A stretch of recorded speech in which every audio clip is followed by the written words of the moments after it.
this San Francisco 49er defense. We'll get to the offense tomorrow. This team plays an even front. That's a 4-3 front. This is very similar to what you saw with the Jets. They call it that wide nine. They're going to play with spacing. These edge rushers are going to be wide. I feel like, though, when you look at this defense, it's all really about its front four. It's how you're able to manage dealing with Nick Bosa, how you're going to be, and the thing about with Nick Bosa, he's going to line up primarily over Terrence Steele the majority of this game. What's really interesting, too, about the 49ers is they will play stationary spots. There's not a lot of moving around with these guys. When you look at their defensive tackles, they play generally on the left side or the right side. And so, that's what you got to kind of be aware of. I think the Cowboys are better equipped in this game than they were in the playoff game when last year with Zach Martin on one side, you don't worry about. But Connor McGovern played the left guard last year, and he was just okay. It wasn't one of Tyler Biadasz's better games, but we've seen good things from Tyler Biadasz there and the way he's played. But with Tyler Smith and Zach Martin at guard, I feel a lot better about the situation with them dealing with Armstead and Hargrave. Those are the two guys. Hargrave especially is one of these guys. You know that he is going to get pressure, and that's the thing about him. Armstead is much better against the run, and he's a handful to deal with against the run. Hargrave's a better pass rusher, and he's one of the top defensive tackles when it comes to quarterback pressures. If these guys, they generally line up apart from each other, but if they get next to each other close, get ready for some type of game, some type of twist stunt that they're going to try and do. They don't blitz a lot here. They're going to try and get you with four-man pressure is their big thing. And so that's with Bosa, with the inside tackles. And then Drake Jackson plays on the opposite edge. He's a guy that has shown up in these games with the 3 sacks, the 9 quarterback hits. So the front four is something you're going to have to deal with quite often in this game. The linebackers, I really do like Fred Warner. I do like Drake Greenlaw. They never come off the field when these guys play. Where people have taken a little bit of advantage, though, of Fred Warner is that people have been able to throw the football on him. Now, he's going to, when he gets targeted, he's given up some catches, but he's going to tackle you right there. He's not a guy that is going to miss a lot of tackles. It's just the quick stuff, right? It's stuff that, but if you need to get the ball, say to check it, both these guys will drive. I mean, both of these guys go after the ball. Both of them are good finishers. But Warner's had a little bit of the games I watched some problems, with targets and then receptions. 19 targets, 12 receptions against him. Wow. So surprising. Keep an eye on if the Cowboys somehow find a way to get a ball to a running back. They might have to with some of the pressure, the checkdowns. But you've got to be able to handle these inside linebackers, the way that they run, the way that they play downfield or downhill, You're not going to get a lot of blitz from them, but they're going to make plays sideline to sideline. You got to get a hat on them, or they're going to be a problem for you. The secondary for these guys, I think, takes advantage of what's going on up front with their front seven. And that's another crew that's going to play pretty stationary. Charvarius Ward, who was a Dallas Cowboy at one time, he's going to line up at left corner 98% of the time. Lenore on the other side is going to play the right corner. He plays 78% of the time over there. Isaiah Oliver is the nickel. He's going to be nickel 85% of the times. These are all numbers, so they're going to be pretty stationary. Where opponents have had some success throwing the football has been at Lenore. And CeeDee Lamb hit him for a big play. I went back and watched the playoff game from last year, and Lamb got him on a big play along the left sideline there. It was a move where he just ran by Lenore, and Prescott got protection. They went max protection, keeping tight ends backs in, and threw the ball. Lamb drew a pass interference, but it's able to come down with the ball. But if you look at the metrics for how people have attacked Lenore, and it shows up on tape, opponents are 21 of 26 with a touchdown, and it's a 98.27 rating. That's from 0 to 10 yards. So anything in that range right there, he's been giving up some plays, 21 of 26 on the targets. Anything, though, that is like 0 to, when I go back, 7 of 9 from the 0 to 10. And then the other side of it, the passes that go from 11 to 20, 7 to 9. 7 of 9 on those for 94 yards. And you can beat him deep. You could beat him deep. I don't think he runs very much as well as the others that play in this secondary. It's the Brandon Cooks matchup. Yeah, and there's when you get some separation, you're going to get the opportunity to take a shot or two on him if you could get that protection. But there's some stuff that you can do. Now, the safeties on these teams, Tashawn Gibson and Hufanga are really a solid pair of safeties. Hufanga plays a lot like what you get with Curse. He's around the line of scrimmage. He's kind of a headhunter as a tackler. So you got to be aware for the stuff that's dragging underneath, those plays that maybe the Cowboys might try, the quick passes, the slants, especially if he's standing there. He's going to try and lay you out if he can. They really, really tackle well as a group. They're not afraid for the contact. But Gibson's the one that plays more in coverage. Hufanga's the guy that plays more down in the box, for when you're trying to defend the run. When I went through, like I say, and watched the game last year, the game that the Cowboys had against the 49ers, and what they played was primarily they went cover 3, which is like a zone look. That's what they're going to do. They played a little cover 2, cover 4, and cover 1.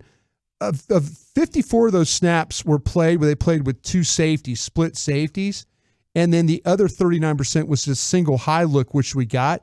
Prescott was actually more effective versus the single high, the cover 3 stuff, than he was against the split safety. So let's see if the 49ers play cover 2 in this game and try and kind of keep things in front of them. But when Dak saw the single high stuff, he was much, much more effective in this game. But it's going to come down to how well you're able to block this front. And I think the Cowboys are better equipped at the guard spots to handle the 2 big tackles. Steele on Bosa is going to be a really interesting matchup. Last year, Tyron Smith wasn't good enough against Bosa. That was a problem. He was a liability. The center was a liability, and the left guard was a liability. I just think they're better equipped offensively to pick up or to be able to handle the San Francisco defense. We all know this is one of the most creative offenses in the league when it comes to the use of its personnel. We always like to talk about the numbers and things like that. I'm really starting to embrace this analytics stuff. I think there's a path through that. Next-gen Broaddus. That you can kind of learn. But I found something really interesting about this. On average, the NFL uses pre-snap motion 52% of the time. Mm-hmm. 49ers run it at about 82%. You can tell when you watch them. Yeah, it is. It is really a lot of fun if you're into that kind of stuff. They do a great job. They got great personnel, but they're one of the best teams in the league when it comes to using pre-snap motion to their advantage. They do a great job. We always give Dan Quinn credit for taking defensive players and putting them and playing them to their strengths. Kyle Shanahan, his staff do a great job of taking their personnel and playing to their strengths. This is going to be really an interesting game because the 49ers play a lot of what we call 21 personnel, which is 2 backs, 1 tight end. They also use 22 personnel, which is 2 backs, 2 tight ends. And so far, the 49ers have played 103 snaps with those personnel groups. The Cowboys have only faced those personnel groups 7 times this season. So how Dan Quinn matches up when somebody gets in 2 backs, 1 tight end, or 2 backs, 2 tight ends. Most teams will play it just base straight up, but I wonder if Dan's got a plan for how to handle it. The last 2 times out, they've done a pretty good job of playing this 49er offense. And so we'll see if he decides to play it with his base or plays it with his nickel. 49ers' best way of running the football is their 12 personnel stuff. So 1 back, 2 tight ends. That's when they get in that, they're generally going to run the football on you. Who's that mean is going to be on the field more for the Cowboys? Well, if you play base, then that means it's your 3. Well, it's hard to say. Is that LVE, Damone Clark? Yeah, I'm trying to think who the third. Yeah, and then it's still probably Kurz. Probably still Kurz. Or Wilson. They'll probably play. Yeah, they'll probably play with that safety. See, that's one of the things that I kind of worried about was that that teams would start to run the ball at that nickel linebacker. That can you hold up? And the one thing when we get into San Francisco like we are, the one thing that they really don't do as a run blocking unit is most teams will try and secure the down lineman first, make sure that the tackles or the end, those guys are taken care of, and then get second level. 49ers aren't that way. They feel like they're good enough to where they could leave guys alone. They could say, okay, you're good enough to handle it one-on-one, and we're just going to run that blocker that we were going to combo with. We're just going to run him up onto the second level. So they're immediately getting blockers to the second level without double teaming down guys. Wow. Which a lot of teams do. I mean, we watch the Cowboys. How many times have we seen Martin and Steele get hip to hip, Sure, push, and then go second level? Saw Tyler doing it just last those week. combo blocks are Beautifully. 49ers just straight run guys up. They don't even really hand check or bump or anything like that. They want to waste no time getting to the second level, and they'll depend on their lineman or even McCaffrey breaking that tackle, right. And then it's all she wrote. Well, and another thing that you have to worry about in this game is we saw what the pin and pull offense blocking scheme can do to the Cowboys. Well, 49ers are pin and pull.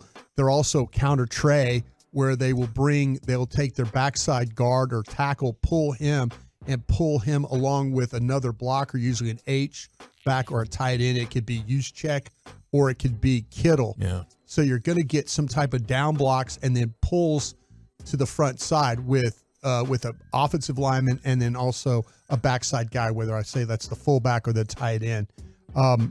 This team is really, I think, offensively is evolved. Play calling is outstanding. The personnel is outstanding. But the quarterback has done a great job for them. He's not going to play hero ball. The one thing, though, if you could get pressure on him, the Giants were able to do that. The Giants were able to make him have to throw off his back foot some in that game. So it kind of rattled him a little bit, though. When he feels comfortable in the pocket, he's going to make some plays. But the Giants did a good job. I went back and watched all the pressure plays against him. And teams that got after him, Pittsburgh, the Giants, Arizona, they were able to kind of affect the way that he threw the ball. And so that's the Cowboys' hope, that they can find a way to create some havoc in the pocket. He's a guy that also put the ball on the ground. He's only lost one fumble, but he's got 4 fumbles. One was that got recovered by the opponent. So get around him in the pocket. You might make him have to put the ball on the ground. That's something that we as a Cowboy fan, you need to hope for. I mentioned this, though, just talking about more numbers and stuff. When they do get in that 21 personnel look, it's amazing.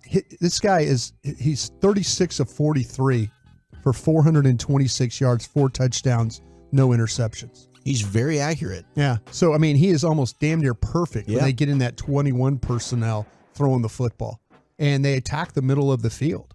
That's something that the Cowboys are a little bit better on the outsides than they are in the middle of the field. And that's really, really big. It's very rare for this guy to miss a pass with the way he throws it. But, that's narrative starting to turn a little bit on him as far as being a guy who thrived in the Shanahan system to now maybe he's pretty dang good. Yeah. Is that what you're seeing? I think so. But there's pressure gives him some problems. Ball security. Now, he won't throw you interceptions, but the fumble part, I think you have to be worried about a little bit if you're them. Got a little Dave Craig in him. I think he's better than a Dave Craig.